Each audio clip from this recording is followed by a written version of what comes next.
քանի կարևոր բարեփոխումներ, որ իրականացվել են 2025 թվականին, նշեմ, դրանցից երևի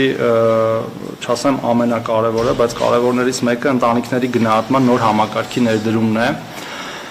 որը հիմա փորձարկվում է Սյունիքի եւ Կոտայքի մարզերում եւ ամփոփելուց հետո փորձարկման արդյունքները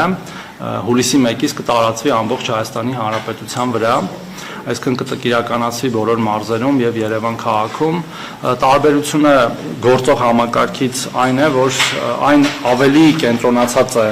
կարիքի վրա եւ ոչ այնքան կարգավիճակի, թեև այդ կարիքի գնահատման մեջ նաեւ դեր ունեն նաեւ ընտանիքի անդամների կամ ընտանիքների կարգավիճակը կամ որոշ կոմպոնենտներ կարգավիճակային, բայց իմաստը այն է, որ գնահատվի իրական կարիքը եւ ոչ թե ձևական իմաստով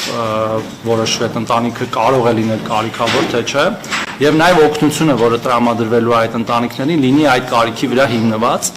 եւ տրամադրվող օգնության չափը լինի էական, այսինքն համահունչ այդ ընտանիքների կարիքին։ Եվ որպես օրինակ ուզում եմ ասել, որ այդ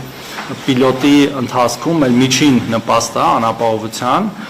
մոտավորապես 78,000 դրամ է, ի տարբերություն նախկինում գործող շատ ավելի ցածր նպաստների եւ ընդհանուր ունենք մինչեւ 200,000 դրամ նպաստ։